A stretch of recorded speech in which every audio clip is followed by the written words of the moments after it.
Dobrý večer, dámy a pánové.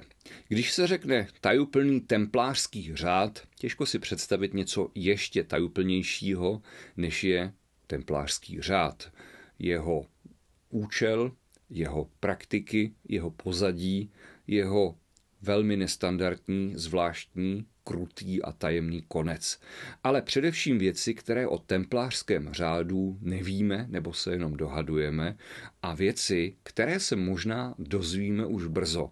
No a od toho tady byl taky poslední večer s badateli. Vyspovídal jsem Miloše Jesenského na téma, o kterém jste určitě do dneška moc neslyšeli a o kterém se možná ještě hodně dozvíme.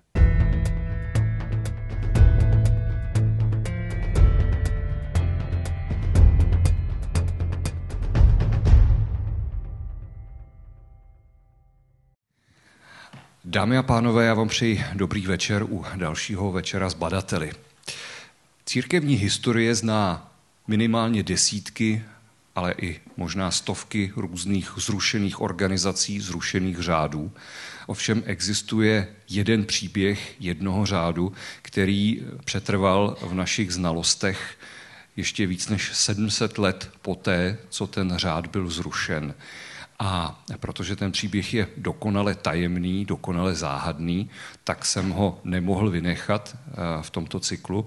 A protože o tom příběhu známe jenom velice málo, tak se samozřejmě nabízelo pozvat někoho, kdo se tomu příběhu věnuje daleko více, daleko hlouběji a objevil v něm některé věci, které jsou netušené. Takže mám dnes obrovskou radost a čest, že na tomto pódiu mohu přivítat svého dobrého přítele, spisovatele Miloše Jesenského.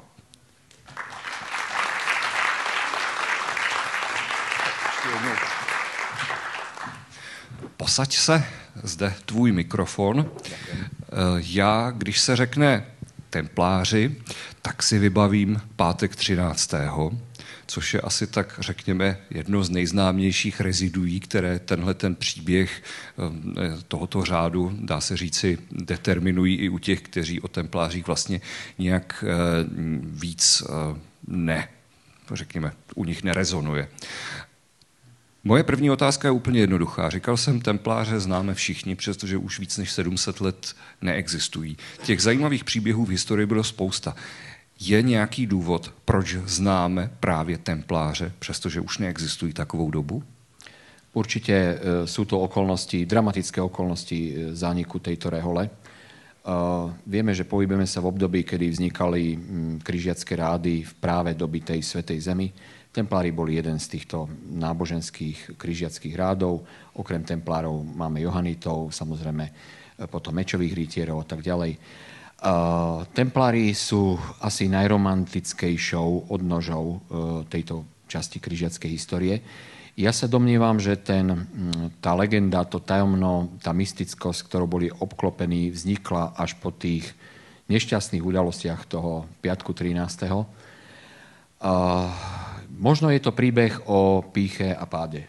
Možno je to naozaj taký hlboko symbolický príbeh, archetypálny príbeh o tom, ako sa dostať na vrchol moci, vrchol síl. A to sa pokojne môže týkať aj náboženského radu. Konec koncov rozprávame rovnako tak o mníchoch, ako aj bojovníkoch. Čiže hľadanie tej cesty držania moci a vyvažovať to pokorou reholníka bolo asi veľmi obťažné. A myslím si, že od templárov asi nikto nečakal úplný ideál rytierstva a rytierských cností. Oni zohrali nesmierne pragmatickú a užitočnú úlohu v dejinách Európy. Boli, dá sa povedať, aj keď najsilnejším, ale predsa len rytierským náboženským rádom. A to, čo ich odlíšilo od rádov ostatných, bol ich smutný osud. Zoberme, že ich rytierskí súputníci Johaniti, kam troška možno predbehneme udalosti, templári masovo prestupovali v niektorých krajinách po oficiálnom zrušení templárskeho rádu, existujú dodnes. Hej? A nebudia toľko pozorností, nie okolo nich toľko legend, mystérie tam si okolo templárov. Takže predpokladám, že ten príbeh templárov sa spätne stal veľmi zaujímavý práve tým, že ten ich koniec bol veľmi tragický, dramatický a samozrejme časom história navrstvila alebo priniesla všetky tie úvahy o ich bohatstve, dodnes ukrytom, o organizáciách alebo inštitúciách, ktoré skryte pokračujú v tom posolstve templárov, dokonca úvahy o tom, že snáď v budúcnosti povstanú nejakí pomstitelia templárov. Proste je to dodnes živá tradícia, takže ten tragický aspekt nejakým spôsobom vyzdvihol tých templárov spomedzi problematiky rytierských rádov ako takých a prisúdil im punc mystiky, tajomstva, legend. Já než vlastně se dostaneme k tomu druhému životu po životě templářského řádu, bych ten jejich původní život ještě rozdělil do 2 etap. Oni vlastně, jak se nejčastěji tvrdí, vznikli po první křížové výpravě do Svaté země, kde oni vlastně měli království svoje vlastní, o které tedy muslimskými výpady a vytlačováním křesťanství ze Svaté země přišli a ta druhá část jejich historie je tedy o tom bohatství, o té moci.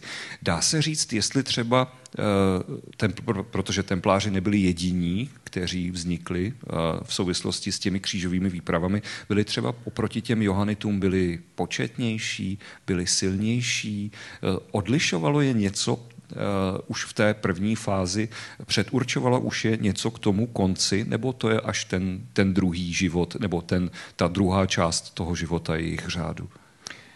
Určite to začalo už v tej prvej fáze.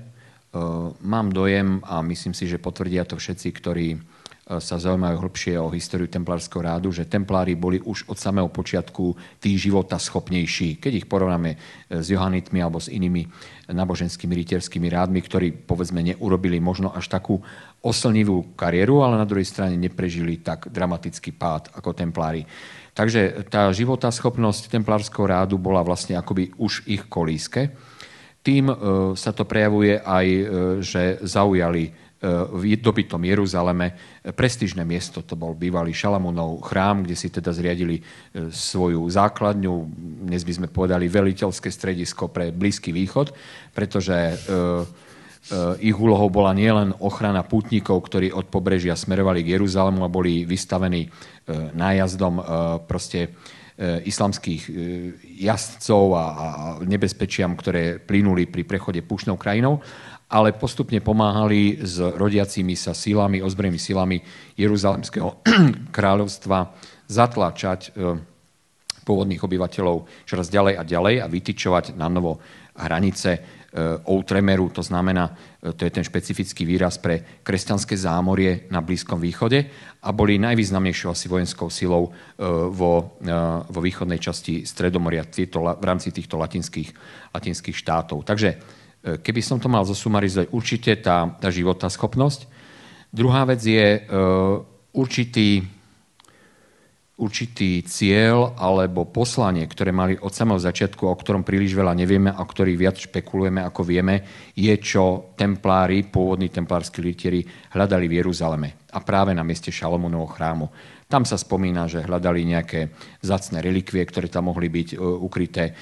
Špekuluje sa o arche zmluvy, ktorá by tam mohla už v tých časoch spočívať. V každom prípade hľadali pravdepodobne nejaké náboženské relikvie a to, čo je fakticky asi zodpovedá pravde, je, že vykonávali ako keby prvé archeologické práce v areáli bývalého Šalamúnovho chrámu. To môžeme pripustiť alebo skonštatovať, s akým výsledkom nevieme, ale už len fakt, že sa usadili na tak prestížnom mieste, už to, že mohli vykonávať v rámci nejakých svojich právomocí takéto aktivity a že na nich spoliehal jednak panovník vznikajúci Jeruzalemského kráľovstva a teda povedzme si aj pápežová autorita, keďže boli výhradne podriadení a poslušní pápežovi, čo nieslo so sebou nielen tú povinnosť bezpodmienečnej poslušnosti hlave katolíckej cirkvi, ale súčasne ich aj veľmi pragmatickým spôsobom oslobodzovalo od rôznych miestnych poplatkov, daní.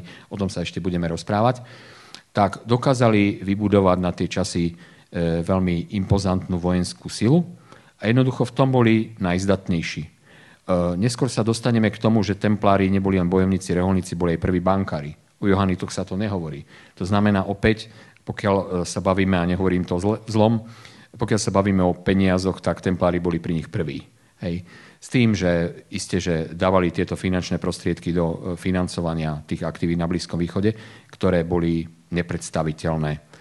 Len tak možno mimo tejto debaty robili sa rôzne prepočty, ale pokojne vystrojiť ťažko odeného jazdca rytierského na koni môžeme prepočiť asi tak, že by sme rátali, že koľko dedín by sa musel poskladať, aby sa kúpil v súčasnosti moderný tank, pretože boli to nepredstaviteľné sumy, či už za jazdecké zviera, za výzbroj a tak ďalej. Templári mali stovky, tisíce takto zariadených bojovníkov, takže vieme si predstaviť, že za tým bolo ohromné bohatstvo.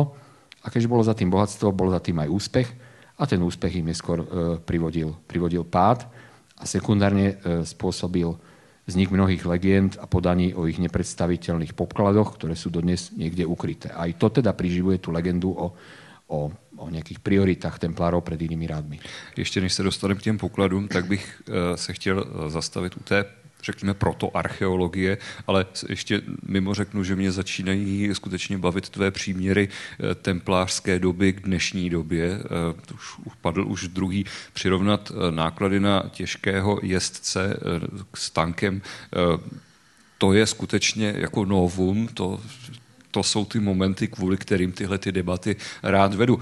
Ale zmiňoval si, že hledali v Šalamounově chrámu, že tam tedy vedli jisté výzkumy. Já bych se na to, nechci říct, díval trošičku skepticky. Oni přišli vlastně skoro 1000 let po svaté Heleně, která už tam teda v úvozovkách vytahala, co mohla, a že už na ně laicky řečeno nemohlo nic moc cenného zbýt. Oproti tomu je tady ta legenda, kterou tedy přiživil Dan Brown ve svém slavném románu o tom, že objevili něco, díky čemuž měli ve své moci papeže. Ne, že je ovládal papež, ale že oni papeže ovládali. Jak jsem měl možnost studovat tvorbu Dana Browna, on si nevymýšlí úplné nesmysly, on vždycky vezme něco reálného a malinko to trošičku jako posune, ale vždycky tam nějaká ta vazba na tu skutečnost je. Tak by mě zajímalo, jestli je tady skutečně nějaká hypotéza, nějaká nebo možnost, příležitost toho, jestli v tom 12. 13. století, kdy oni byli nejaktivnější v téhleté oblasti, jestli tam bylo ještě co objevit, jestli mohli skutečně objevit něco, co bylo pro křesťanský svět důležité. Ja mám tieto úvahy takisto veľmi rád, tak románový profesor Langdon, známy z kníh Dana Browna, je toho výstižným príkladom, akým spôsobom sa dá uvažovať o hadánkach minulosti. Ja sa domnievam, že templári vedeli, čo hľadajú, a my síce dnes nevieme, čo presne našli, ale pravdepodobne to našli, pretože po istom čase tie aktivity v tom Šalamúnovom chráme prestali. Isté, že môže sa ponúknuť tá najprostejšie vysvetlenie, že teda hľadali dovtedy, kým sa uistili, že tam nič nie je. Aj toto môže byť vysvetlením tej záhady. Ale napriek tomu z toho kontextu alebo z indícií je zrejme, že miesto svojho sídla nevyberali náhodne a takisto, že vykonali aktivity, ktoré ďaleko presahovali stavebné úpravy tohto miesta pre nejaké pevnostné účely alebo niečo podobné. To, že cisárovna Helena už dávno pred nimi pátrala po cenných relikviách, je fakt. Faktom je aj to, že mnohé z týchto relikví proste získala. Dnes ich môžeme teda obdivovať vo viacerých chrámoch, presvedčiť sa teda o ich realite, pokiaľ sa to teda dá. Ale aj napriek tomu si myslím, že templári mali nejaké špecifické zameranie, že asi nešlo o tie predmety, ktoré pred nimi hľadala cisárovna Helena, ale povedzme taká archa zmluvy mohla byť dostatočne veľkým lákadlom. Pohybujeme sa tu na hranici nejakej špekulácie alebo na tenkom ľade. Mne osobne to neprekáža, dúfam, že ani našim priateľom v obecenstve. Nič menej, musel to byť naozaj veľmi silný impuls po niečom pátrať, keď sa ho templári chopili s takouto horlivosťou. A nezabudneme ešte jednu vec. Vlastníctvo takejto relikvie by významným spôsobom túto reholu legitimizovalo alebo vyvýšilo nad ostatné. Prepožičali takú tú autenticitu, že oni teda sú povolaní k tomu niesť na svojich bedrách neľahkú úlohu ako toho piliera kresťanstva podriadeného teda pápežovi. Takže Ja si myslím, že bez ohľadu na to, že cisárovna Helena si odniesla viaceré sakrálie z Jeruzalema, tak pre tých templárov tam nie, že ostalo niečo, po čom by mohli nejakým spôsobom paberkovať, ale im išlo o mnoho väčšiu záležitosť a ako stále si myslím, že priveľmi nefantazírujem, ak nevylúčime aj tú archu zmluvy.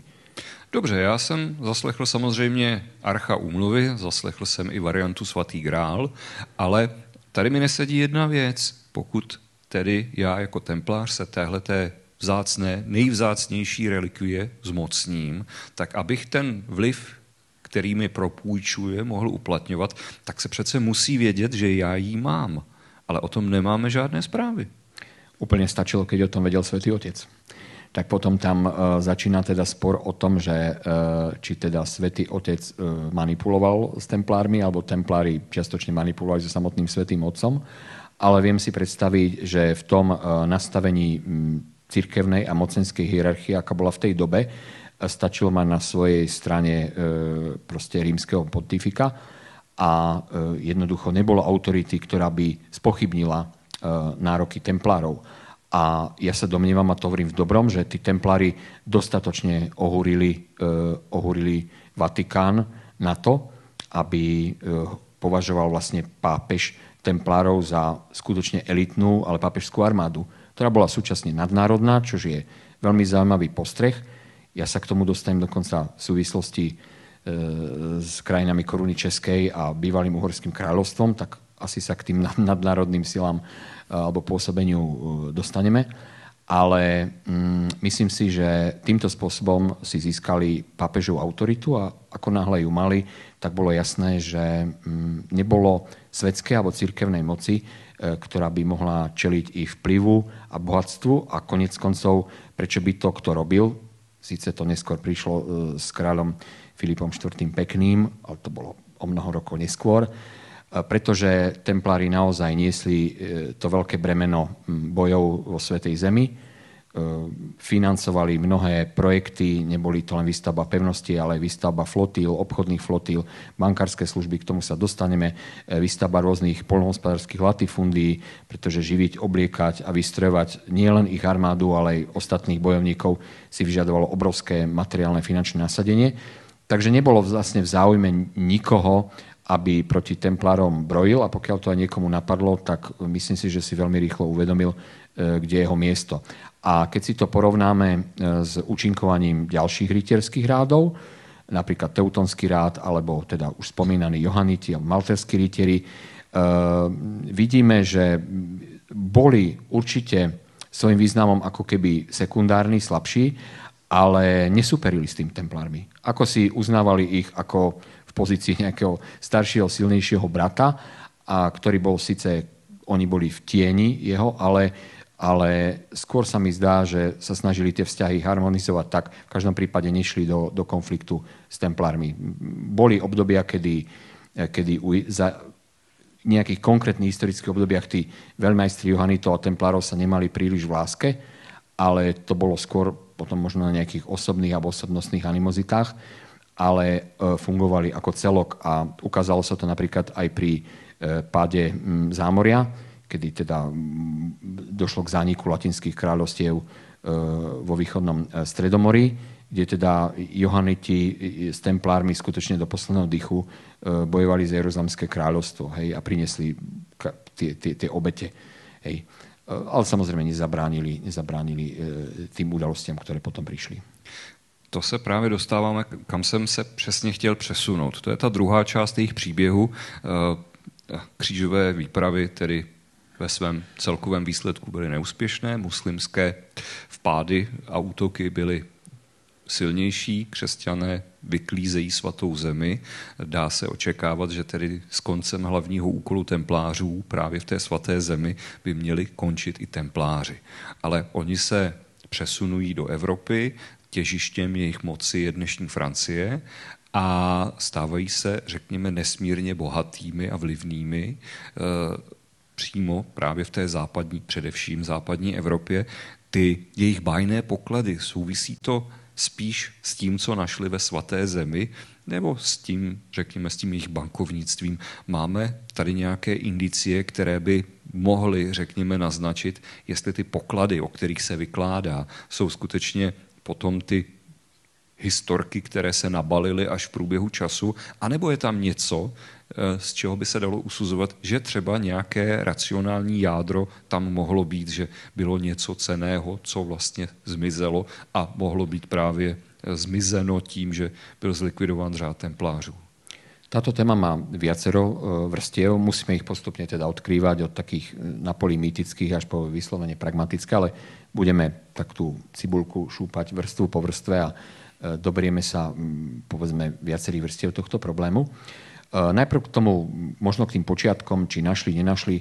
Ak templári niečo našli v areáli Šalamúnovho chrámu, pokojne to mohol byť aj nález, ktorý mal značnú materiálnu hodnotu, ale v prvom rade malo to nejaký spirituálny alebo symbolický význam. To znamená, pokiaľ išlo aj o nejaký drahocenný predmet, jeho hodnota v rámci duchovná, spirituality im prepožičala o mnoho väčšiu moc ako materiálna hodnota toho predmetu. Čiže bez ohľadu na to, čo našli, veľké, malé bohatstvo v tom Šalamúnovom chráme, toto z hľadiska dlhodobého neznamenalo to zásadné, čo sa týka financovania hospodárenia rádu.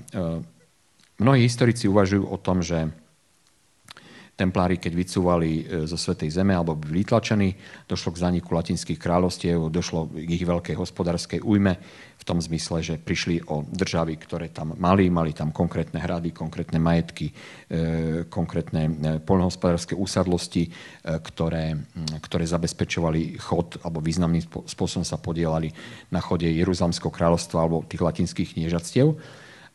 To všetko je síce pravda, lenže musíme si uvedomiť, že tie majetky, ktoré oni mali vo východnom Stredomorí, tie boli skutočne horúcou pôdou.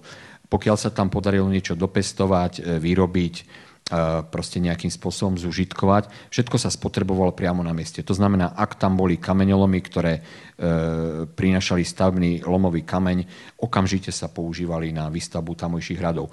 Pokiaľ bola rozvinutá poľnohospodárska výroba, tak miestne produkty, ktoré sa tam dorábali, slúžili k zásobovaniu vojska alebo obyvateľstva týchto krajín. Čiže pokiaľ aj templári prišli o svoje državy v zámorí, je pravdou, že prišli o nejakú hospodárskú základňu, ktorá ale prioritne bola nastavená na to, aby financovala a nejakým spôsobom udržiavala tú životnú úroveň toho latinského zámoria, tých kniežatstiev Jeruzalemského kráľovstva. Čiže poviem, prišli o príjem, ale prišli aj o ten problém, ako vyživiť a vyzbrojiť tamojšie obyvateľstvo. Čiže aj v situácii, kedy tá ekonomika Jeruzalemského kráľovstva fungovala, myslím si, že to nebol ten hlavný finančný motor, vďaka ktorému sa templári povzniesli.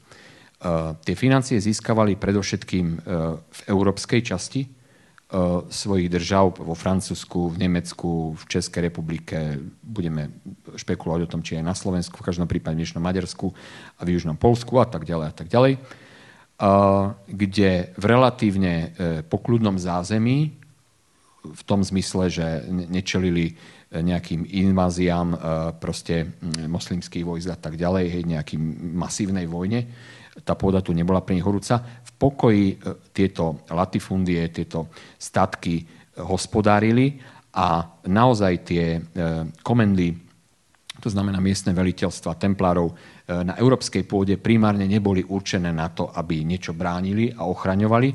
A pokiaľ áno, tak vlastne len nejaké hmotné statky, ktoré boli využívané v tej oblasti, ale tvorili hospodárske a správne centrum v podstate samostatných provincií, ktoré dosahovali značné ekonomické zisky, výnosy z poľnohospodárstva, z výnosov ťažby nerastných surovín.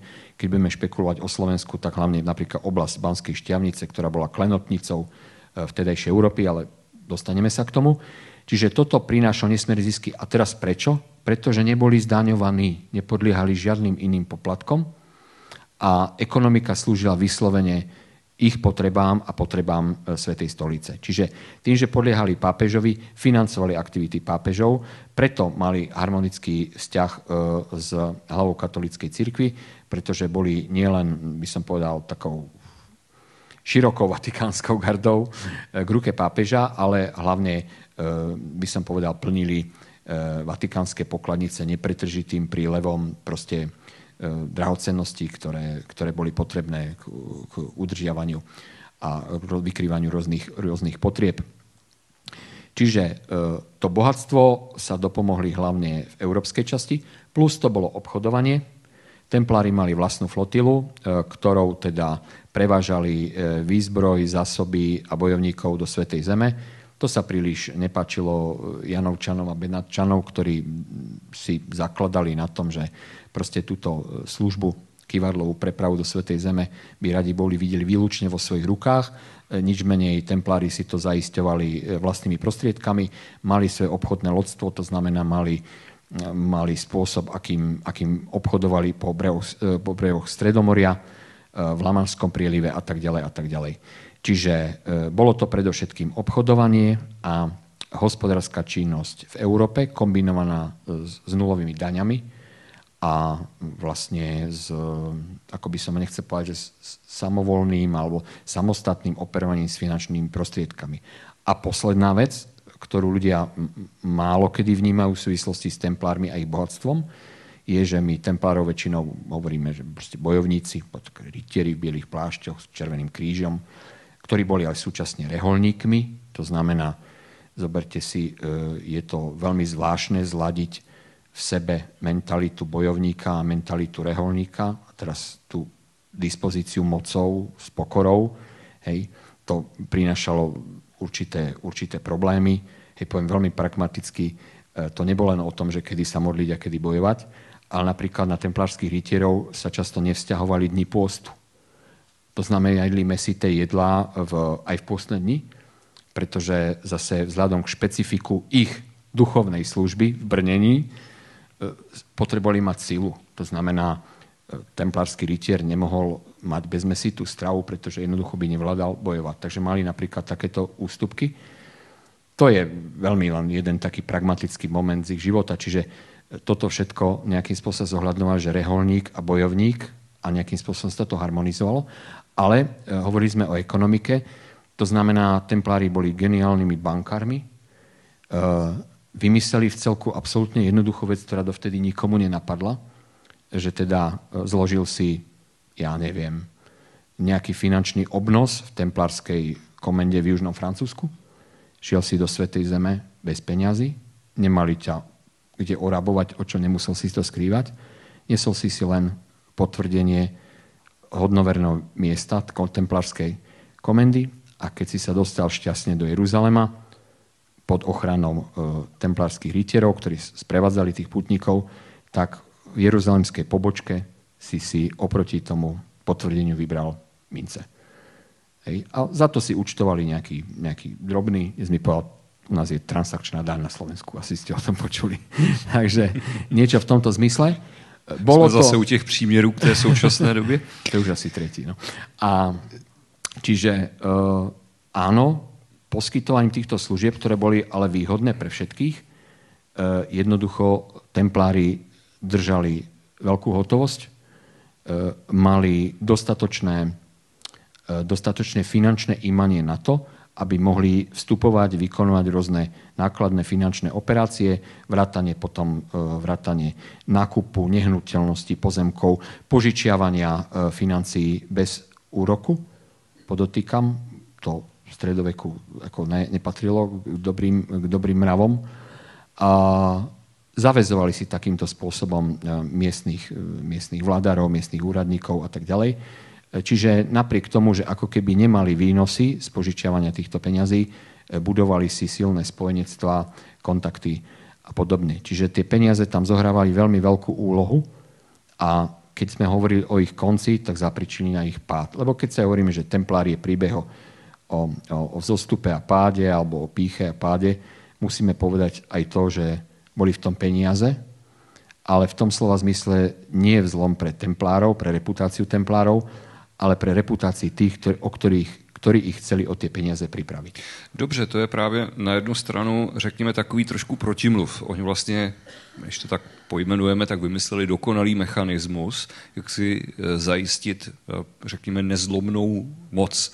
Jejich nezlomná moc přesto byla zlomena a nebyla zlomená papežem, který vlastně by se dal očekávat jako jejich v uvozovkách velitel, neformální, nebo majitel, nebo provozovatel, ale bylo to vlastně podle francouzského krále Filipa IV. Sličného, jak se přihodí to, že někdo, kdo v uvozovkách nemá vliv na templáře, dokáže ty templáře zlikvidovat, dá se říct, ze dne na den, nebo respektive přípravy musely trvat nějaký čas, že byly tam, řekněme, když jsme u těch příměrů k současné době, tak tam ta akce měla své předem public relations, že byly šířeny zvěsti o tom, že jsou to kacíři a všemožné pomluvy, ale přeci jenom nakonec v úzovkách ten konec přišel od někoho, kdo na první pohled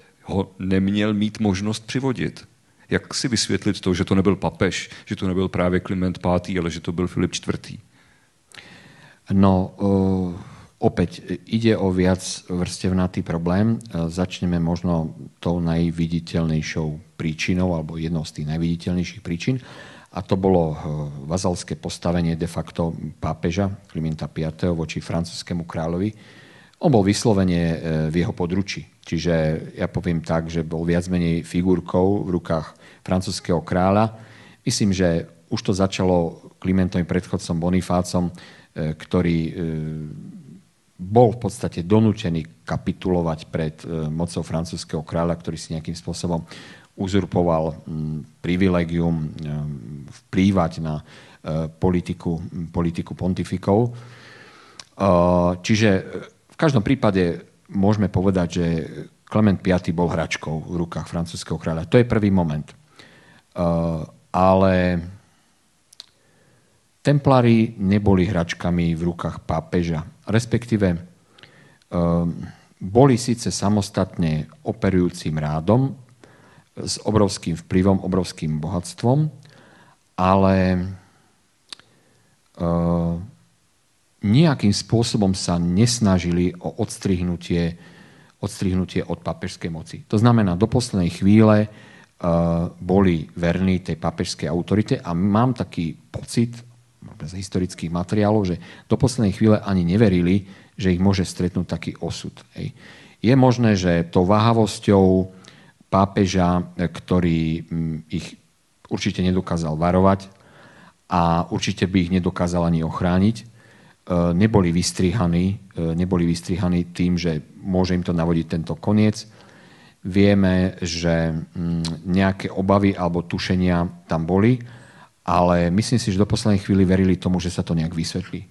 Dobře, tady mě napadá okamžitá otázka, kdyby bývali byli templáři věděli, co všechno se jim může stát v pátek 13., že to asi nebude některak šťastný den, kdyby se, nechci říct semkli, ale kdyby poslali nějakou, řekněme, svoji hotovost a rozhodli se třeba právě odstranit francouzského krále, měli na to šanci? Byli mocensky tak silní v tom 14. století, že by byli dokázali ten poměr sil nějakým způsobem převrátit třeba právě tím mocenským zásahem až tou brutální silou? Ja si myslím, že keby Jacques de Molay prezrel túto situáciu a vyhodnotil si ju objektívne, určite, skúsme teda písať ako alternatívnu históriu, keby sa boli templári disciplínovane vzopreli tomuto pokusu, určite by mali navrch. Ja si myslím, že by boli schopní uskutočniť vo Francúzsku prevrat, zvrhnúť kráľa a vojensky ovládnuť tú situáciu. Lebo my sa rozprávame o tom, že pád templárov začal vo Francúzsku. To bola ambícia francúzskeho kráľa. To nebola ambícia nikoho iného, iba Filipa IV. Pekného.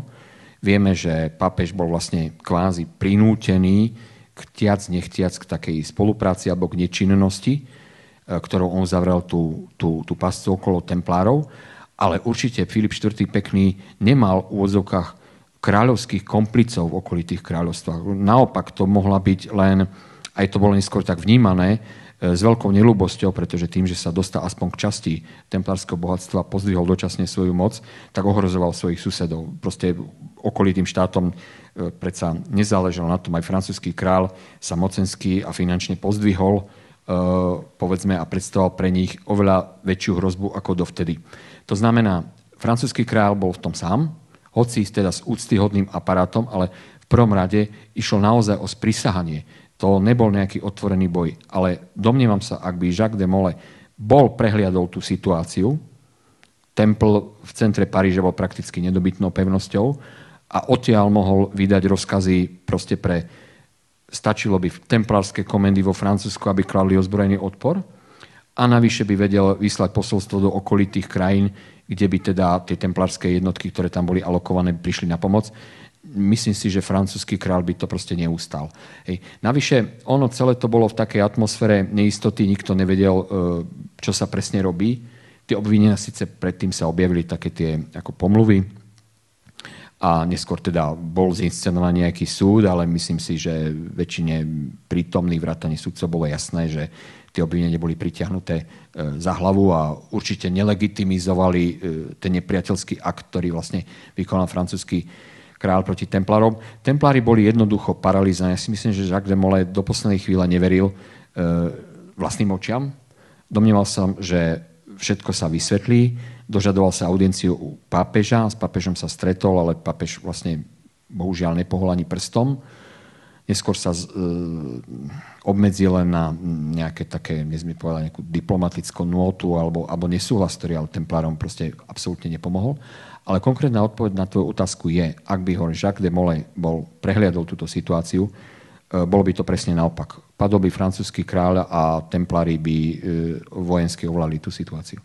K tomu se pojí můj poslední dotaz, proč právě Filip IV. Sličný, protože dovedu si představit, že panovníkovi vadí, že má v zemi nějakou mocenskou entitu, kterou nemá pod kontrolou, že má v zemi organizaci, která je nejenom mocná, ale i bohatá a že by si rád na ty majetky i na tu jejich moc sáhnul. Ale proč právě Filip IV., když templáři působili v tolika jiných královstvích, v tolika jiných vévodstvích, v tolika jiných územích, že zrovna Filip IV. Si řekl, a já je zlikviduju.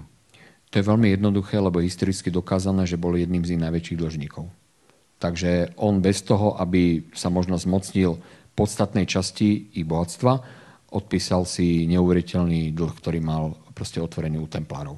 Takže na jednej strane to bola jeho snaha vyviazať sa z tohto dlhu týmto spôsobom, na druhej strane skonfiškovať dodatočne ich majetky a v rámci, nazvime to, tej medzinárodnej vtedajšej politiky sa to snažil zaretušovať tým. V niektorých krajinách pristúpili na tú hru, v niektorých krajinách budeme o nich hovoriť ani veľmi nie.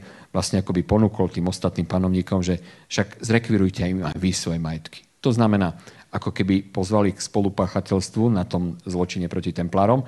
Však teda ja som si zoberte si aj vy a budeme všetci spokojní a vlastne nikto neobviní toho druhého. Čiže ale odpoveď konkrétna na túto otázku je, francúzsky král patril k najväčším dlžníkom templárov. Takže toto bol veľmi hanebný, podlý a proste neuveriteľný zákerný spôsob, ako sa snažil vyhnúť platbe, vlastne vráteniu tých financií. Pritom templári, myslím si, že v historických dokumentoch sa neuvádza, mu nedali jediný impuls k tomu, že by tie peniaze chceli od neho vymáhať alebo by ich potrebovali práve v tejto chvíli. Bola to len výška toho dlhu, ktorý sa mohol pokojne tiahnuť ďalšie a ďalšie 10 ročia. Nič by sa nestalo, ale rozhodol sa takto. Takže áno, bol najväčším dlžníkom, toto je ten najväčší problém tej situácie. Jinými slovy, půjčíš si u banky, vyřeš to tím, že přepadneš banku. Áno, alebo ju podpálíš. No. Zajímavý způsob. Každopádně už jsme to tady, už k tomu tak pomalu míříme. Templáři nejsou jenom Francie, nejenom západní Evropa. Jejich rušení dokonce nebylo, řekněme, 100% a dokonalé, ale já jsem se vždycky, když jsem si četl o templářích, tak jsem si říkal, no jo, České království, to je taková periferie, úplně nejzazší bod zájmu templářů. Oni tady sice nějak se jako vyskytovali, ale moc toho tady o nich nevíme. Ví Bůh, jestli skutečně tady měli takový vliv jako v té západní Evropě, jestli tady byly skutečně taková mocenská jednotka, entita, jako v západní Evropě. Přece jenom ty dějiny Českého království tomu úplně nějakým způsobem nenasvědčují, že by promlouvali tady do naší historie, ale samozřejmě je tady na snadě otázka, povídám si o templářích, což je, řekněme, v tu dobu jejich zániku primárně francouzská záležitost a pozvu si zatím nejvzdálenějšího hosta ze Slovenska. A je tady na snadě otázka, když se tedy oficiální historie má za to, že jsme byli, řekněme, my ta nejzazší výspa, kde sem tam nějaký ten templář myhnul, postavil si nějaký hrad, postavil nějakou komendu, tak co dnešní území Slovenska a templáři, proč vlastně se rozhodl zkoumat templáře, protože ta oficiální historie vlastně některak slovenské území s templáři nespojuje. Bylo tam nějaké spojení? Dobre, ak nebude vadiť, začnem troška zoširšia a dotknem sa aj krajín koruny českej, ako sme pred chvíľočkou rozprávali alebo naznačili. Tie stopy po templároch v strednej Európe sú evidentné. Budem hovoriť v tej dobovej terminológie zemne koruny české a Uhorské kráľovstvo. Uhorské kráľovstvo, to znamená dnešné Slovensko, Maďarsko, časť Rumunska, Transylvánia, čiže Sedmohradsko, Chorvátsko. To je priestor, o ktorom hovoríme približne ako o historickom Uhorsku, kde my musíme rozlišovať, čo je Maďarsko a čo je Uhorsko, hoci vo väčšine svetových rečí je proste Hungary. Ale Hungary môže znamenať Uhorsko a môže znamenať aj Maďarsko. Čiže to je taká relatívne zásadná vec. Templári v Uhorsku samozrejme oficiálne boli, aj sa pripúšťa, je to dokázané. Poznáme hrad Vran v Chorvátsku a tak ďalej. V Maďarsku sú lokality, ktoré sú s ním spájané. V Poľsku, hlavne v Malopolsku, v Južnom Poľsku, Chvarščany a podobne. Čiže tie lokality viac menej sú doložené listine templármi. Podobná situácia je v dnešnej Českej republike, na území dnešnej Českej republiky. Spomeniem len proste nejaké listinné dôkazy o prítomnosti templárov v Prahe, čo ako sa perie ako všeobecne uznávaná skutočnosť. Spomenieme Čejkovice, nielen teda kvôli vínu, ale kvôli templárskej komende, ktorá tam bola veľmi silná a z ktorej vychádzali impulzy smerom, ako veríme, do Uhorského kráľovstva, do rakúskych krajín. Takže ako by to veliteľstvo, nazvime to tak, veliteľstvo templárov pre túto oblasť vychádzalo z Čejkovic, Comtureko a proste tieto mená a postavy sa nám tu objavujú. Určite musíme spomenúť Vsetín. Mesto Vsetín, existujú listiny, ktoré boli istý čas v držbe templárov, to je neudiskutovaná skutočnosť. A dokonca sa zmiením o Kopřivnici, o hrade Šolstín, kde to je také akože na základe indícia, kde sa teda hovorí, že ten hrad pôvodne patril templárom. Skôr ako pôjdem teda na to Slovensko, chcem upozorniť jednu veľmi zaujímavú vec, ktorá sa bežne akože tak nejakým spôsobom nediskutuje a má veľký význam podľa mňa pre našu tému. Troška siahnem ďalej do budúcnosti od toho stredoveku a len spomeniem 17. storočie, ale len v tej súvislosti, že ešte v 17. storočí neboli vyriešené pevné zemské hranice medzi Moravou a Slieskom a Uhorskou hranicou. Čiže dal by sa povedať, neboli vyriešené hranice, ktoré dnes vnímame ako československé hranice. Dokázať sa to dá veľmi jednoducho, lebo ešte v 17. storočí si Valasi, ktorí pásli proste dobytok po oboch stranách hranice, zachádzali raz na jednu stranu, raz na druhú stranu, proste dochádzalo tam potyčkám, vypaľovali sa tam tie osady, salaše a tak ďalej. Proste kvôli tomu, že tá zemská hranica ešte ani v 17. storočí nebola určená. A mne napadlo, keď si pozrieme tie templárske komendy v tom pohraničí, ale vrátime sa teda z toho 17. storočia o tie staročia späť, všimnime si, Čejkovice dolu na juhu. Potom ideme severnejšie pod tej hranice, nájdeme Vsetín. A ešte severnejšie od Vsetína nájdeme tú Kopřivnice. Čiže keď to spojíme, je to plus minus jeden pás. A mne napadlo, keďže tie územné spory samozrejme neboli v tom 17. storočí, tie územné spory medzi zemnemi koruny české a Uhorským kráľovstvím boli akoby non-stop. Oni sa nejakým spôsobom utlmovali, občas planuli a tak ďalej. Bolo to proste tak. A mne napadlo, že v čase existencie templárov mohol niekto dostať takú spásonosnú myšlienku a povedať si, keď sa tí ako veľmoži zemie koruny české, aj moravský margrov a tak ďalej, a tešinské kniežata nevedia dohodnúť s uhorskými kráľovmi, panovníkmi alebo tamojšími miestodržiteľmi, a tak ich oddelme. Dnes by sme urobili čo? No, pošleme tam modré príľby. A mne napadlo, či tam nenasadili templárov. Templárov, ktorí sa usadí v Čejkoviciach, ktorí sa usadí vo Vsetíne, ktorí sa usadí v Kopšinici, urobili čo? 2 bitkárov od seba oddelili. Takže mohlo to byť nejaké nárazníkové pásmo, povedať, nejaké mierové zbory, pretože templári boli tou nadnárodnou silou, oni nepatrili nikam, oni patrili len pod pápeža a tam sa nedalo operovať, kto je akej národnosti a čie záujmy zastáva.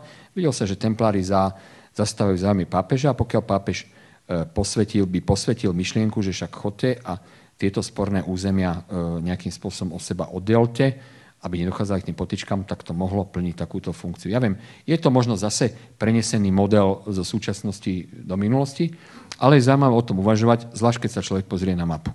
Hej? Jinými slovy, templáři se stali zábranou před první československou válkou v historii. No, tak môžeme to, neviem, či to úplne sedí, ale určite s určitou dávkou fantázie alebo nadhľadu a vtipu si to môžeme ako takto predstaviť. Čiže toto nárazníkové pásmo, nazvime to tak, či už plnilo tú funkciu, alebo nie, faktom je, že tie državy boli na tom československom dnešnom pomedzi. No a to Slovensko, situáciu som popísal, boli v južnom Poľsku, boli v dnešnom severnom Maďarsku, boli na vašej strane československej hranice. Otázka je, prečo neboli na Slovensku, keď boli v Poľsku. Akože, pozrite sa, vždy každému hovorím, ak templári neboli na Slovensku, hoci boli v okolitých štátoch, potom dôvod, prečo tu neboli, je omnoho zaujímavejší ako to, keby tu boli. Rozumieme sa. Čiže ja verím tomu, nie je preto presvedčivý dôkaz, ale množstvo indicií, že templári na Slovensku boli, pretože Slovensko v tom čase poskytovalo úžasné možnosti v tom zmysle. Krajina bola po tatarskom vpáde, mnohé oblasti boli úplne vyľudnené a Slovensko malo v tej dobe niečo, čím sa mohlo popíšiť málo okolitých štátov, České kráľovstvo, keď si spomiem na Kutnú Horu, tak to boli stredoslovenské banské mestá, Banská Štiavnica, respektíve Báňa, mesto Báňa, ktoré tam bolo pred Šťavnicou, ale dnešná Banská Štiavnica, Banská Bystrica, kde sa teda ťažilo striebro, zlato, meď. A zo skúseností z iných krajín vieme, že všade, kde cinkali tieto kovy, tak sa objavili templári. No a historici v 18. storočí mali v tom úplne jasno. Existoval ostriomský kanonik Damian Fuchshofer, ktorý napísal niekoľko zväzkovú knihu, monografiu, dnes by sme povedali, sa nazýva Monasteriológia Regni Hungárie, čiže kláštorológia Uhorského kráľovstva, Uhorskej ríše, kde on popri iných rytierských rádov, ako boli Johaniti, ale Benediktíni a tak ďalej, Dominikáni, uvádza aj templárov. No a medzi templármi, ich sídlami, menuje tomu asi 20 strán, menuje napríklad Oravský hrad, menuje Vodný hrad Malinovo, hej, spomína Likavu, hrad Likava, hrad Sklabiňa a čo je najpodstatnejšie, ako tak zdôrazňuje význam prítomnosti templárov v Liptovskej oblasti, už začína Potatranská oblasť, na Liptove, kde teda menuje viaceré cirkevné stavby, ktoré pri bližšom pohľade a pri bližšom výskume potvrdzujú myšlienku, že mohli byť postavené templármi a sú s nimi spojené rôzne záhady. Já teda, než přejdu k další otázce, jenom věc, která možná českému publiku není úplně zřejmá, ten rozdíl maďarský, uherský. Maďarský, snad to nezjednoduším příliš, je to, řekněme, entita, kde se hovoří maďarsky, zatímco uherský útvar je ten, řekněme, mnohonárodnostní, mnohojazykový. Říkám to správně?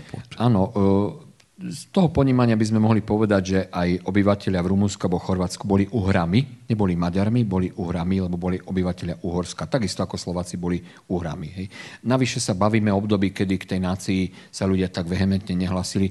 To prišlo s národnými štátmi v 19. storočí. Poznáte to aj z vlastných dejín národného obrodenia, že od určitej doby ľudia začali vnímať svoju príslušnosť národu, alebo prišla koncepcia národných dejín, národných štátov, národnej kultúry. Ale poviem, ten stredok, o ktorom sa bavíme, to ľudia akože mali nejak tak vysporiadané.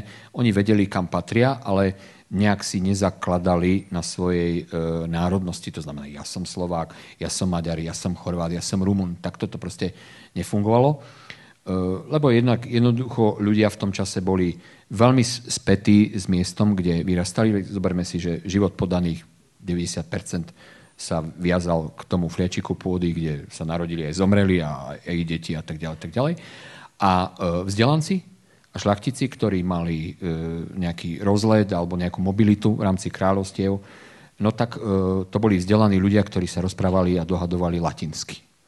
A samozrejme klérus a tak ďalej. Hej, či to bolo úplne prirodzené. Takže oni neriešili nejakú mnohojazyčnosť a ten jazyk vieme, že je formujúcim takým elementom národných štátov.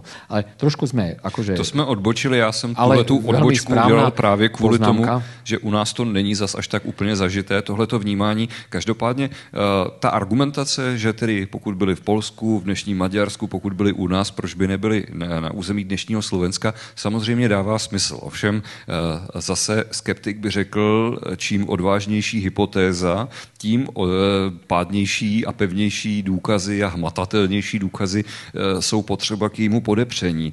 Existuje něco hmatatelného, něco, co se na těch jednotlivých lokalitách, které si zmínil, dochovalo, co by se dalo interpretovat, nechci říci, co je dneska 100% a jednoznačné, ale aspoň jako velmi přesvědčivý doklad nebo indicie toho, že to skutečně ten hrad, na který se díváme, je templářský, není skutečně čistě uherský, není johanický, není to něco jiného.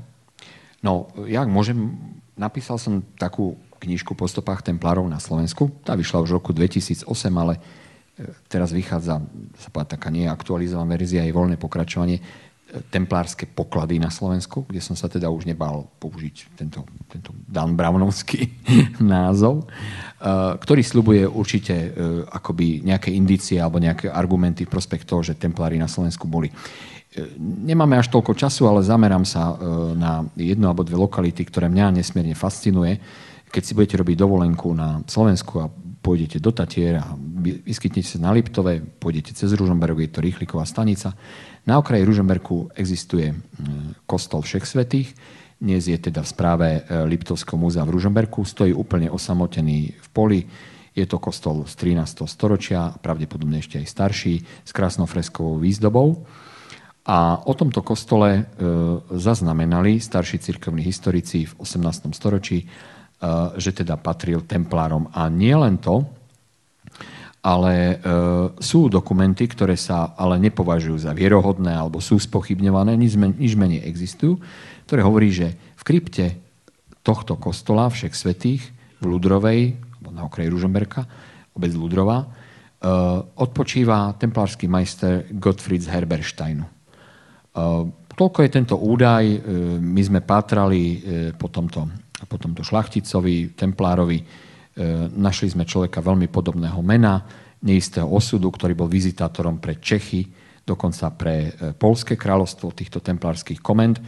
A tento človek mal zahynúť pri ozbrojenom strete s nejakými, nazvime, banditmi alebo lupičmi pri ochrane pocestných práve na okolí Ružomberka. Bol na vrchu Mních vybudovaný podľa tejto tradície templársky kláštor a títo spolubratia po jeho úmrtí ho pochovali do krypty pod týmto kostolom. A poviete si, tak nie je nič jednoduchšie sa tam ísť pozrieť. No až také jednoduché to nie je. Ja som sa roky snažil vyvinúť nejakú praktickú iniciatívu k tomu, aby započal archeologický prieskum, ktorý by preskúmal podzemie tohto kostola, ale nepodarilo sa to. Ty určite vieš obdobný prípad s hľadaním hrobu Bátoričky. Takže niekedy môže byť až frustrujúce konštatovať, že ako veľa a pritom tak málo stačí k tomu, aby sme sa presvedčili, vedeli, poznali, zoznámili so situáciou, ale bohužiaľ nedošlo k vykonaniu tohto archeologického prieskumu a tak môžeme dodnes veriť, že tam ten majster templárov odpočíva. Ten kostol je zaujímavý z viacerých hľadisk. Ja teda podrobnejšie píšem v tej knihe a nie je tu priestor to podrobne rozoberať, ale napríklad ten kostol bol archeoastronómmi nejakým spôsobom zmeraný a prebiehali tam nejaké simulácie, čo sa týka astronomickej orientácie a tak ďalej. No a dnes vieme povedať, keď to veľmi, veľmi zjednoduším, že na Božie narodenie, vždy pokiaľ je slnečné počasie, tak dopadá slnečný lúč priamo na oltár, ktorý sa v tomto kostole nachádza. Je to veľmi zvláštne. Keď v tom kostole budete v ktorýkoľvek iný deň v tom roku a naozaj je to veľký zážitok, tak si všimnete okna, ktoré tam ako keby nepatrí. To okno je navyše ako také hrubé, zdeformované, nepravidelné. Poviete si, no tak to nejaký babrák to tam proste reštauroval, naplácal to tam, ako mu to prišlo. To nie je to tak. To okno je naozaj pôvodného tvaru a tým, že to boli ľudia, ktorí postavili v podstate gotický kostolík, tak asi vedeli urobiť poriadne aj okno. Napriek tomu takéto veľmi zvláštne okno tam je, ale to je iba preto, aby sa presne dosiahol ten efekt, že tie lúče, ktoré majú to 24. dopadnúť na poludnie, na oltárnu menzu, dopadli presne tam na to miesto a nikde inde. No a teraz je tá otázka, ja som to v niektorom z tých textov prirovnal, že akoby kostol ako planetárium. Nepríde vám zvláštne, že v šírom poli stojí kostolík pri dedine, ktorá neexistuje, ktorá možno existovala, možno mala niekoľko desiatok vidiečanov, nevzdelaných, chudobných a zrazu pre nich vybudovaný kamenný kostol, čo v tej dobe predstavovalo určitý aj movitý majetok, vyzdobený nádhernými freskami a navyše ohurujúci takýmito rôznymi astronomickými úkazmi. No a z toho mi potom vyplýva, že staviteľmi tohto kostola neboli ľudia, ktorí ho chceli venovať tamojšej farnosti pre tých pár desiatok dedinčanov, ale tá zákazka musela pochádzať od niekoho majetnejšieho, inteligentnejšieho, takže vychádza to na tých templárov, ktorí mali síly na vrchu mních. Ešte poslednú vec, z tohto kostola vidieť na kostol v Martinčeku, zasvetený svätému Martinovi. Svätý Martin bol patrónom rytierov, vlastne všetky rytierské rády poväčšinou mali kostoly, chrámy, svätyne zasvetené svätému Martinovi z Tours, z známych dôvodov, bol to vojak, legionár a tak ďalej, tak ďalej. Ten kostol nevidno od inokiaľ iba od toho kostola všech svätých, pretože dá sa to pozrieť na internete, nájdete nejaké fotografie. On stojí na kopci, navyše zovretý takými dvoma kopčekmi a vidno ho len z jedného jediného smeru. A to je od veže tohto kostola všech svätých v Ľudrovej, o ktorom hovorím. A tvrdí sa teda, že tamtí z kopca mali veľmi dobrý rozhľad po Liptove a boli schopní dávať nejaké optické znamenia. Aj sa to teda dialo v času nejakých nebezpečenstiev, aj keď už nehovorím o templároch, ale bolo to proste postavené v jednej línii. No a samozrejme tento kostol Sv. Martina Martinčeku má viaceré pozoruhodnosti, fresky, ktoré sa odkryli nedávno, ale upozorním, to úplne posledná vec s touto lokalitou. Keď tam prídete, a domáci sú veľmi pohostinní, vďační a poinformujú o všeličí zaujímavom, zistíte, ten kostol má veľmi veľkú zvláštnosť. Tým, že som povedal, stojí na takom oblom kopčeku a vy, keď idete k tomu kostolu, budete míňať desiatky striešok, ktoré sú v zemi. Vyzerá to ako strechy studní alebo niečo podobné. Keď som to videl prvýkrát roky dozadu, tak som sa pýtal, čo tam je, lebo vyseli tam petlice na tom, také dvierka a tak ďalej. Tak jeden z domácich to otvoril a povedal, že tam si dávajú zemiaky a zeleninu. Hej. Tomu verím, lebo som to videl, ale keď to otvoril, tak som sa pozeral do 3, 4 alebo 5 metrov hlbokej kamennej šachty, ktorá išla smerom proste dole a dole mali spustené nejaké také proste naskladené nejaké takéto veci. Ale považte jednu vec. Okolí kostolov boli cintoríny v stredoveku, tento nemohol byť výnimkou, bolo to na kopci. A teraz namiesto hrobov máte doslova desiatky kolmých, akoby studní vymurovaných do kopca. Mne to príde naozaj zvláštne a dodnes to akože nikto nevysvetlil. To, že sekundárne sa to používa ako nejaká špajza, to je ako v poriadku, ale nehovorí to nič o pôvodnom účeli. Navyše, v tej oblasti, a konkrétne teda pod obcov Martinček, je rozsiahle krasové územie, tam majú niektoré domy problémy so stabilitou, že napríklad v pivnici sa im tvoria trhliny, že tam došlo k nejakým zosuvom, sú tam rozsiahle jaskyné priestory, takže predpokladám, že tie kamenné šachty nejakým spôsobom súvisia s tými podzemnými priestormi, čo k templárom úplne ideálne ide. Určite poviete, no dobre, a čo ďalej, či by sme sa o tom mohli dozvedieť, tak vám poviem nič, nikto to neskúmal. Takže to je taká vec, ktorá stojí za preskúmanie. Minimálne už pred 20 rokmi sme to publikovali, je to všetkým na očiach, ale ako si nikoho nenapadne pátrať ďalej.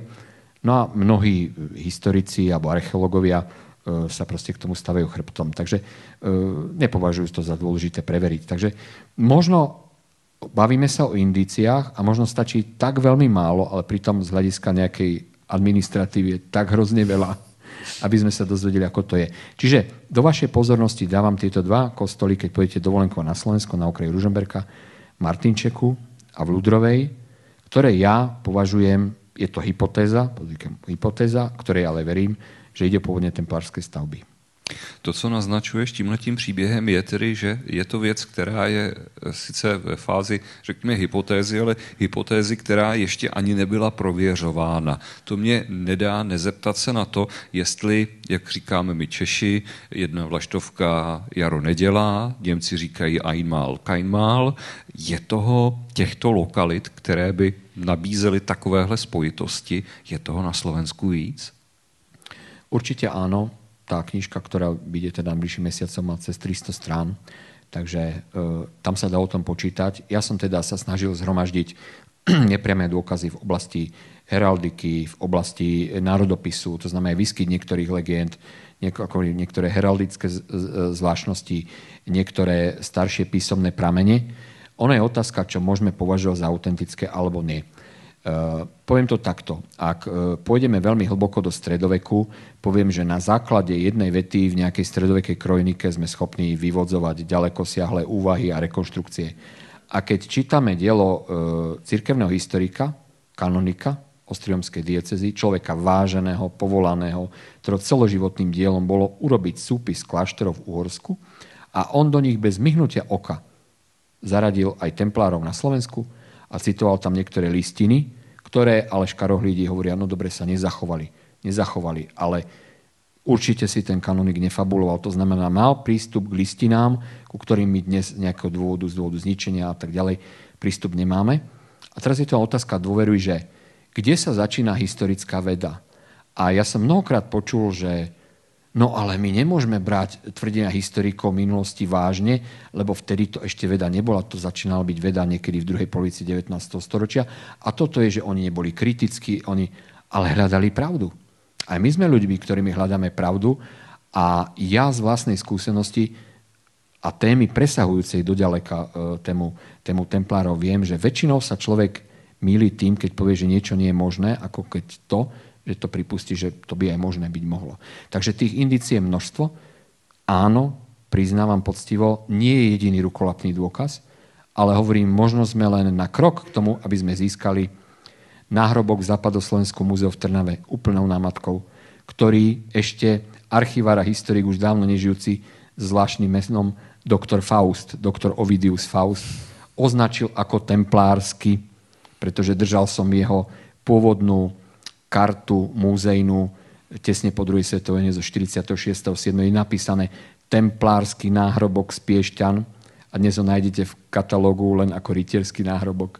Tak to sú akože zvláštne veci. No tak niekto tam vidí templársky kríž a niekto len ako všeobecne nejaký rytierský náhrobok. Takže otázka je, že možno to máme aj v ruke.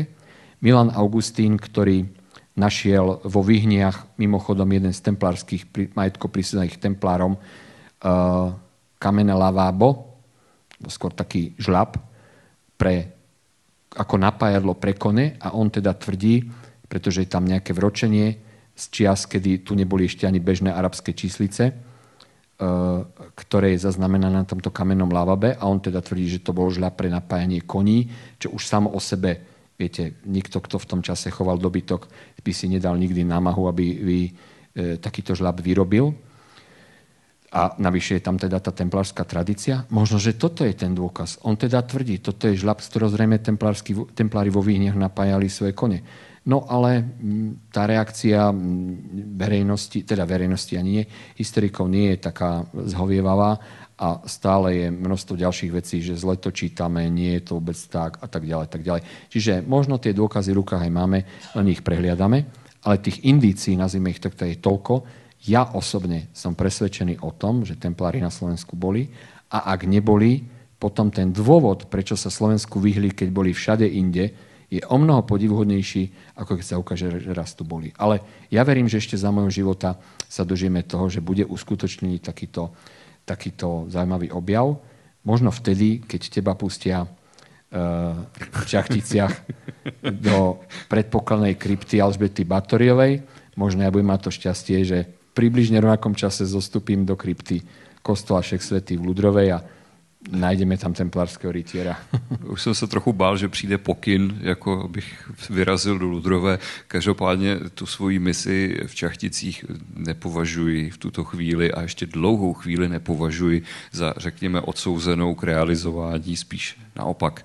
Každopádně, dámy a pánové, pokud teď aspoň trošičku žasnete nad tím, co všechno by se ještě dalo v naší a i ve slovenské historii, řekněme v té historii našeho civilizačního okruhu objevovat, tak to je přesně ten dojem, který jsem ve vás tady ve spolupráci s Milošem Jesenským chtěl dneska vzbudit a můžu svou misi považovat za splněnou.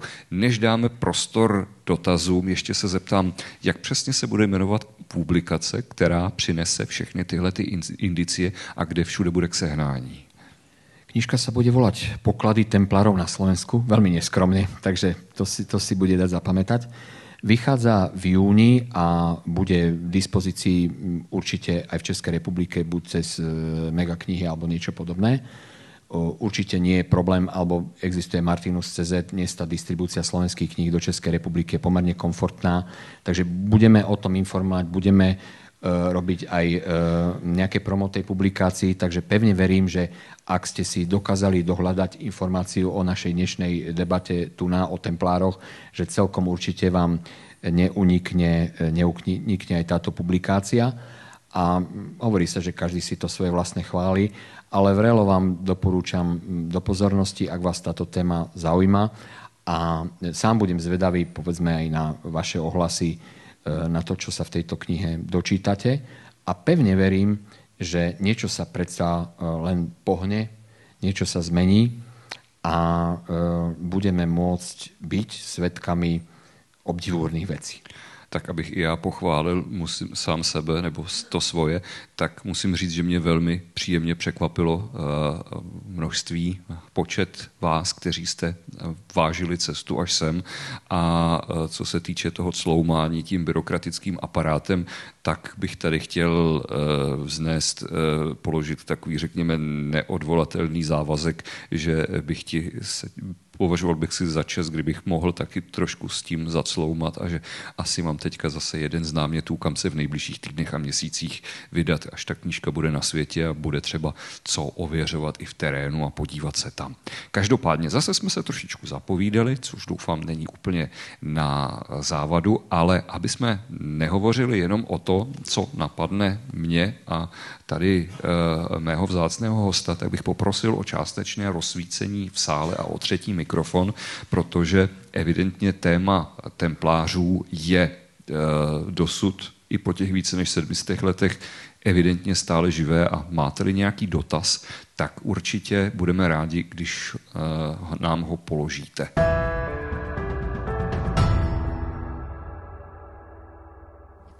Levingerová, dobrý večer.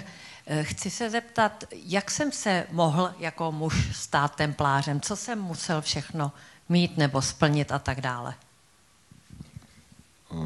No, tá regula, myslím, je dohľadateľná určite aj na internete. Svätý Bernard vlastne pripravoval regulu pre templárov. Bolo to pomerne náročné, pretože samozrejme rozprávame o mužoch, čiže ten predpoklad, že musel to byť osoba mužského pohlavia. A potom ten človek, ten kandidát samozrejme musel prejsť, nebolo to až také úplne limitujúce nejakými, musel byť fyzicky zdatný. Tam proste to bolo o tom, že boli potrebné nejaké fyzické dispozície k ovládaniu zbraní a tak ďalej. Väčšinou išlo o šlachtických synkov, ktorí tak či tak robili nejakú kariéru, pokiaľ neboli dedičmi otcovho majetku, tak nejakým spôsobom sa museli o seba postarať. Čiže rekrutovalo sa predovšetkým z radov tej strednej a nižšej šlachty. Mohli ísť aj muži, ktorí nemali šlachtický alebo urodzený pôvod. Z nich sa rekrutovali takí laickí bratia. Oni sa mohli aj ženiť, mať normálne rodiny, pretože pri tých templárskych komendách vznikali v podstate také celé osady takýchto laických bratov, ktorí boli kováčmi, podkúvačmi, rôznymi špecialistami hospodárskymi, ako fungovali tie hospodárske dvory. Takže samozrejme to nerobili ani tí rytieri, ani tí zbrojnoši, ani povedzme lukostrelci. To boli proste vyslovene vojenské profesie, ktoré boli určené viac menej tým šlachtickým synom. Ale nebola podmienka, že musí to byť muž modrej krvi. Hej. Tam ktokoľvek schopný bol do tých radov prijatý. Čiže tá fyzická dispozícia, do určitej miery pôvod, potom ochota vzdať sa všetkého. Hej. Keby som citoval regulu svätého Bernarda, poviem, ani sa nepozrieť, nepoboskať na žiadnu ženu, ani vlastnú matku. Hej. Čiže ak sa templári držali, tak aj pri nejakej príležitej návšteve domova, tak ani maminu nemohli poboskať. Poľovať mohli, ale iba na levy. Hej. A pokiaľ došlo k súboju, tak museli prijať aj výzvu 3 na 1. To znamená, ak na templára išli 2 protivníci, určite nebolo ospravedlným, že ušiel, lebo tam je presila. Musel prijať ten záväzok, alebo boli cvičení na to, že mohol súčasne, alebo mal vzdorovať až 3 protivníkom. Čiže ujsť pred 3 nepriateľmi teda so zdôvodnením, že bolo ich veľa, nebola výhovorka. Hej? Bol to útek proste z boiska. To boli veľmi prísne veci. Potom samozrejme, že ten život v tej reholi bol rehoľou, hej, ako sa dostával do prísloví. Isté, že v niečom to mali ťažšie, v niečom to mali ľahšie. Ťažšie to mali v tom, že bol tam náročný ten fyzický výcvik. Druhá vec, ak bol niekto rytierom, zbrojnošom alebo nejakou pomocným vojenským personálom, neočakávalo sa, že bude hlivieť v kasárniach alebo teda v tých kláštoroch. Väčšina týchto bojovníkov bolo automaticky vysielaní, sme povedali, na misie na Blízky východ, čiže do Svätej Zeme, kde reálne prebiehali boje, neustále boje. Či bolo prímerie alebo nie, proste ich remeslom bol boj. S tým, že sa to kombinovalo s tým životom reholníka, s určitým spôsobom odriekania a s určitými ako keby vymoženosťami typu, čo som povedal, nemuseli dodržiavať pôstne dni. Predpokladám, že ten prísun, nazvime to, živočíšnych bielkovín bol veľmi dôležitý, aby dokázali bojovať a boli bojaschopní.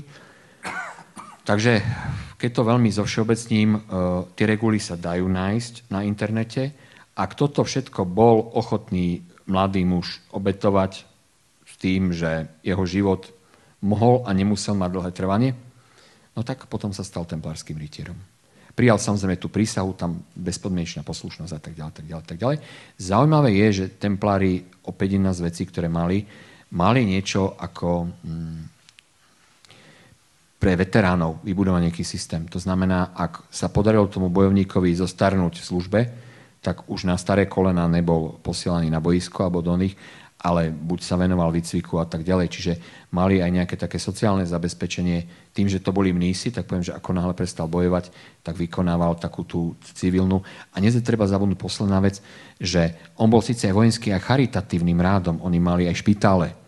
Čiže u Johanitov to bolo troška naopak, že viac liečili ako bojovali, a u templárov to bolo tak, že viac bojovali ako liečili, ale mali tieto charitatívne funkcie a týchto veteránov alebo už tých starších spolubratov, ktorí by nevládali bojovať, obsadzovali na tieto charitatívne činnosti. Tak tady vidíte, že i krátká otázka může vyprovokovat dlouhou odpověď a to skutečně až do podrobna. Takže poprosím, ještě má někdo dotaz? Ano. Dobrý večer, Kohoutová. Mě by zajímalo, po smrti velmistra Jacques de Molay a francouzské části templářů, což byla ta hlavní část, jestli jsou nějaké indicie, jak dlouho dokázali přežít v těch dalších zemích, kde nedošlo k těmhle procesům, kde je třeba nevyvraždili. To by mě zajímalo. Oni v několika zemích vlastně oficiálně tak 100% nezanikli. Že jo? Určitě tady zmiňme tady určitě Skotsko, zmiňme tady Portugalsko, Iberský poloostrov. Jak ono to vlastně s tím zánikem tedy definitivním bylo? Začnem tým Portugalskom, myslím na kraji Európy.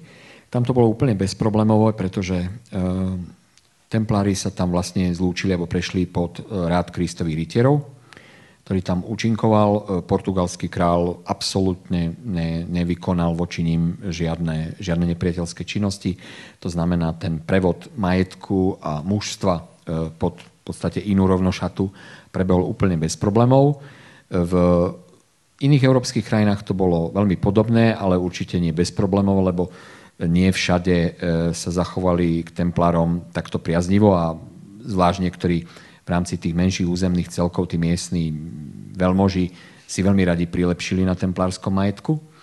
Čo sa týka Škótska, tam je to takisto veľmi zaujímavý príklad, tam to bolo takisto veľmi bolo to neproblematické.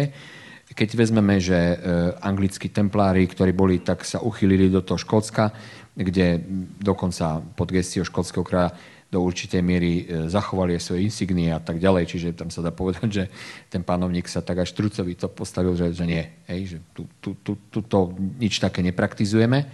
Takže v tom Škótsku je to jednoznačný príklad toho, že tam našli azyl. Tam potom vzniká tá zaujímavá spojitosť, ktorou sa rád pohráva Dan Brown a jeho nasledovníci, že teda pri vzniku prvých slobodomurárskych lóží sa často odvolávajú škótsky ritus a tak ďalej práve na túto templárskú tradíciu.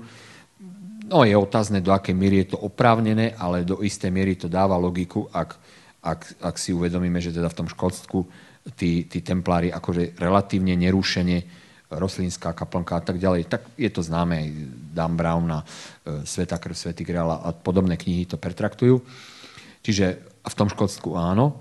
A ja spomeniem aj to Uhorsko, lebo my sme takisto pracovali s hypotézou, všetko ukazuje na to, že v rámci Uhorska za vlády Karola Roberta z Anžu, ktorý bol veľkým priateľom templárov a pochádzal takisto z anžovskej línie, kde dokonca niektorí v minulosti z veľmajstrov templárskych pochádzali z ich rodovej línie z Anžu, tak umožnil templárom v Uhorsku prestup pod Johannitov.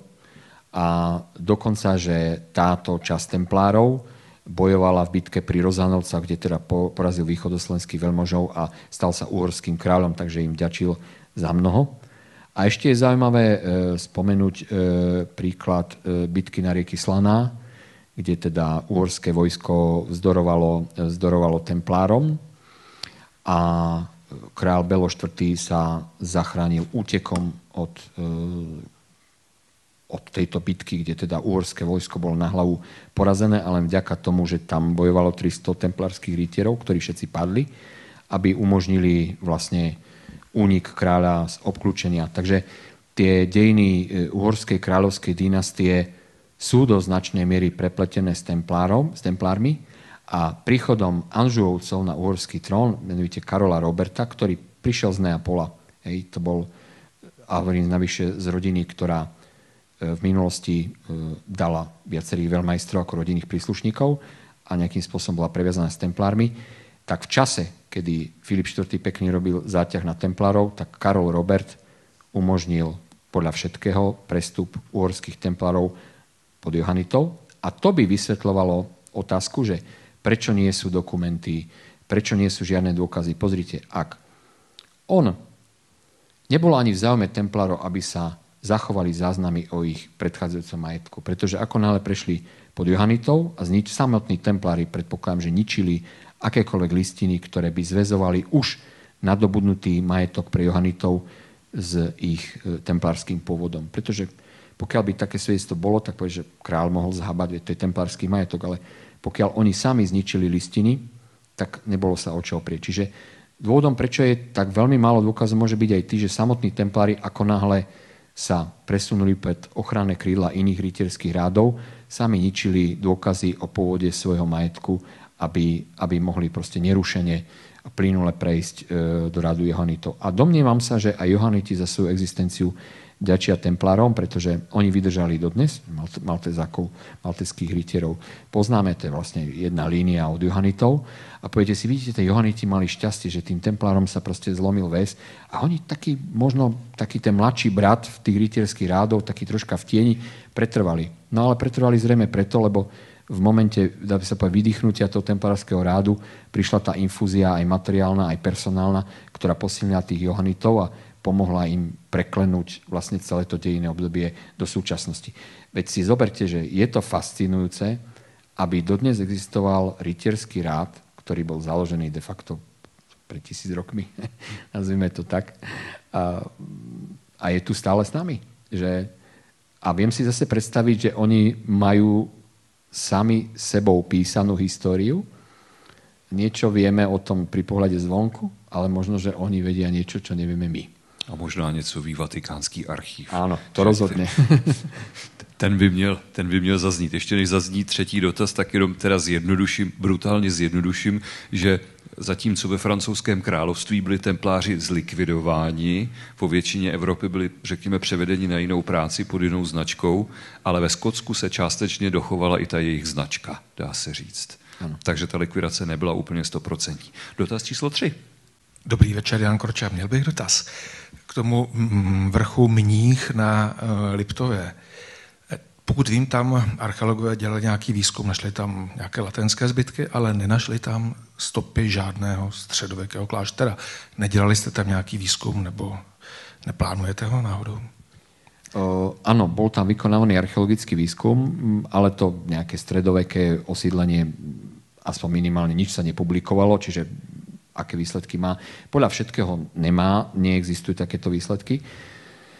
Neviem, to je možno nie celkom otázka na mňa. V každom prípade, keď také množstvo indícií smeruje k tejto lokalite, stalo by to za to archeologicky preveriť. Ale archeologický výskum, ktorý by sa, on sa samozrejme nebude volať, že výskum možných templárskych a tak ďalej lokalít, ale vzhľadom na nejaké stredoveké osídlenie by prebehnúť mohol, ale neprebieha. Hej, to budeme môcť asi zodpovedne povedať, že k niečomu takému dôjde. A tá situácia je podobná ako vôbec na Liptove so všetkým. Tam bola veľmi silná keltská doba, ranostredoveka, ono je to premiešané jedno s druhým. Na Havránku koniec koncov stal stredoveký hrádok malý z 13. storočia, ktorý pokiaľ teraz pripustím, že tam templári boli, tak určite sa bavíme o tej dobe, ktorá by nás mohla zaujímať. Ale vieme, že tam je významné keltské nálezisko a tak ďalej a že tá stredoveká architektúra je zasadená ešte do tej pôvodnej situácie, ktorú tam z tých keltských opevnení. Vždy sa preferovalo výskum tej slovanskej doby, a teda doby latenskej ako takej, ale to stredoveké osídlenie nie je až tam podchytené. Minimálne na Havránku, tam všetci tam idú za Keltmi, hej, poviem tak. Ale málo kto vníma, že bol stredoveký hrádok a navyše z obdobia, o ktorom sa bavíme, ale veľmi málo sa dá o tom dočítať. Je to také akoby sekundár, akoby sami archeológovia povedia, dobre, toto je cenné a toto v tom stredoveku tu nám to troška tak akože rozbabrali a zneprehľadnili, že toto nie je úplne to najdôležitejšie. Takto to asi vnímajú. Ale áno, súhlasím s vami, ten výskum by tam bol potrebný, tak by bol potrebný aj v tom kostole. Hej. Takže, ale nedochádza k nemu. Já, jestli můžu drobnou inspiraci, kdykoliv jsem poňoukal české archeologii k nějakému výzkumu, tak nejčastější odpověď byla, my jsme rádi, když stíháme záchranný archeologický průzkum před nějakou dopravní stavbou. Takže pokud by bylo potřeba to tam prozkoumat, není úplně jednodušší cesty, než namalovat tam dálnici. A budete to mít během několika měsíců. Ta bohužel vede těsně kolem, ale... Tak. Druhý dotaz. Tady v Čechách je teď několik novodobých templářských skupin, které se vlastně hlásí k tomu odkazu. Schází se třeba na Zbyrohu nebo na dalších místech. Máte něco takového na Slovensku a můžete nám prozradit, na jakém místě se oni scházejí? Takže nie je to viazané k nejaké lokalite. Máme takúto spoločnosť alebo inštitúciu Ja to nazývam neotemplarizmus, hej, aby sme možno vyjadrili to, že je toto zaujatie pre tú templárskú problematiku, ale naozaj je diskutabilné ako legitimizovať súčasne existujúce zoskupenia to reálne prepojenie s históriou. To, ako mnohé organizácie si činia ten nárok, že to tak je, ale tak to je niekedy prianie otcom myšlienky. Takže máme podobné inštitúcie alebo zoskupenia aj u nás. Ja sa k tomu staviam tak, že určite to netreba nejakým spôsobom zavrhovať. Samozrejme v pozadí môže byť niečo užitočné alebo neužitočné, to ja sa necítim povolaný rozlúsknuť, lebo nie som členom takýchto združení. Preto to nazývam akože nejak neotemplarizmus, že tak ako je keltománia, hej, a keltomán je asi ten, čo sa zaoberá keltmi, no tak ako archeológovia by sa asi veľmi urazili, ktorí sa venujú keltom. Ale chápeme, že keltománia je veľké emocionálne zaujatie pre kultúru keltov. Vidia keltov všade. No tak sú ľudia, ktorí sú zaujatí templárskou tradíciou a venujú sa jej. Na Slovensku sa nemajú kde schádzať, to je fakt. Tady mě zaujal ten termín neotemplář, jo? Tak to je, máme u nás teda neokelty. A zase mě napadla taková drobná analogie se současnou dobu. Teď máme vlastně neosociální demokraty, když se to tak jako vezme, že taky byli pozřeni a potom ta obnova. A to máme vlastně podloženo právními posudky a rozsudky, že vlastně se jedná o pokračování téhož. Vys tedy ten neuvěřitelně barvitý příběh Lidového domu, kdy tedy nakonec bylo uznáno, že neosociální demokracie je stále sociální demokracie. Tak proč by neotemplář nemohl být stále templářem a neokelt opravdu keltem? Ale možná bychom, jsem sliboval vždycky svým divákům, že politiku do toho nebudu tahat do toho povídání. Pojďme radši zase zpátky k těm templářům. Máme tady prostor určitě ještě pro jednu otázku, takže pokud ještě nějaká je odhodlána zaznít, nechť zazní. Děkuji, dobrý večer. Jakou používali měnu? No, to je ťažká otázka. Určite templári si nevytvorili vlastnú menu, to znamená mince, ktoré by boli templárske. Nič také neexistovalo.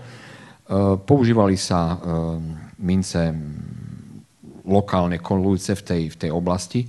Ono, keď si aj zoberiete, že keď sa bavíme o strieborniakoch alebo zlatkách, čo bolo akože veľmi výnimočné, ale tak dobre, templári boli bohatí, takže určite operovali aj s vyššími nominálnymi hodnotami. Ja neviem, napríklad málo kto na Slovensku videl 500 eurovku, ktorá teda existuje, ale tak ako keď vám aj dajú výplatu, určite vám nedajú 500 eurovku a nedoplatia k tomu. Čiže určite sú... Něco takového s 5000, taky všichni oni slyšeli, nikdo ji neviděl. Takže určite teda bavíme sa o tých zlatkách, to bolo akože ako tvrdá mena naozaj, však dodnes je zlato. Ja mám pocit, že pri tých minciach, a numizmatici sa na mňa nehnevajú, že to veľmi zjednoduším, ono bolo úplne jedno, ako to je razba, hoci určitá razba mala, nazvime to, svoj cvenk, svoju povesť a sa predpokladá, že toto je dobrá mena. V každom prípade sa skúmalo váha toho drahokov, čiže keď bol strieborniak takej a takej gramáže, no tak mal cenu toho striebra ako takého, bez ohľadu na to, či ten strieborniak bol vyrazený v Portugalsku, alebo pochádzal zo Stredomoria, alebo pochádzal z Jeruzalemského kráľovstva, pretože samozrejme Jeruzalemské kráľovstvo si razil vlastnú menu. Čiže templári nemali vlastnú menu, používali lokálne meny, ktoré kolovali v európskej a stredomorskej oblasti. Predpokladám, že určitá forma preferovaná, a možno tam ja si to nedovolím vyčísliť alebo percentuálne odhadnúť, bola ten bezhotovostný styk, nazvime to takto, pomocou tých šekov. Hej? Toto bolo ich originálne platidlo, čiže cenina, ktorá by sme mohli povedať, je to ich vynález šek. Hej? Za to vďačíme templárom. Čiže toto by sme mohli považovať za ich originálny nápad, že ako dopraviť vysokú hodnotu z bodu A bezpečne do bodu B len na papieriku s nejakým podpisom alebo ešte s nejakými ochrannými prvkami. Nešiel som nikdy do toho hlbšie, ale myslím si, že tí, čo sa zaujímajú dejiny peňažníctva, by mohli rozkryť tento zaujímavý problém, ako to teda fungovalo, prebiehalo a tak ďalej. Čiže tak, a potom sa obchodovalo s komoditami rôznymi, hej, ktoré tovar a tak ďalej, tak ďalej. Takže, ale pokiaľ ide o mince, bežné platidlá používané v jednotlivých regiónoch, tam, ale to bolo asi všade. Hej.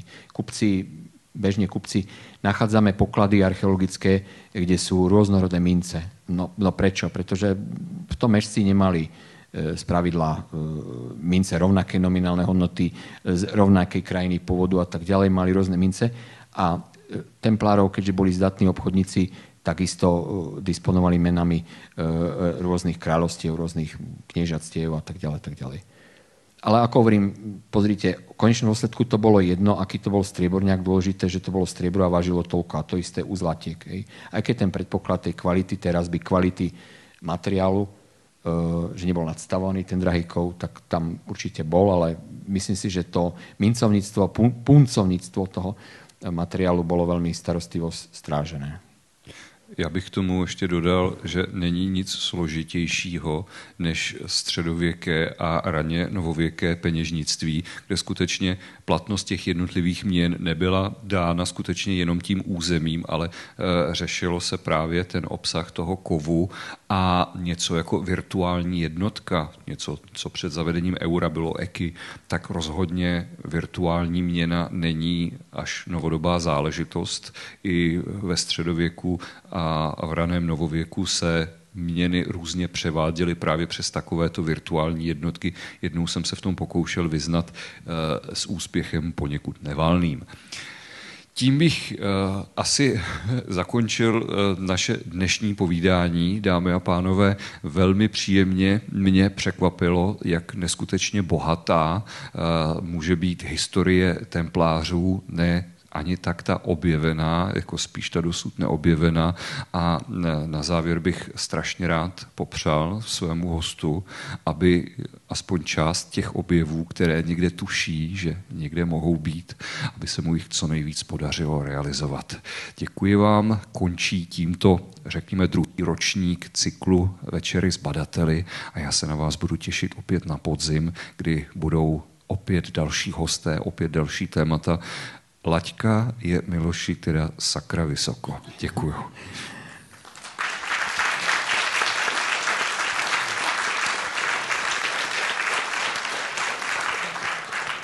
Milý Jaroslav, ja by som sa ti chcel takisto poďakovať za pozvanie do tohto krásneho priestoru Mestskej knižnice v Prahe.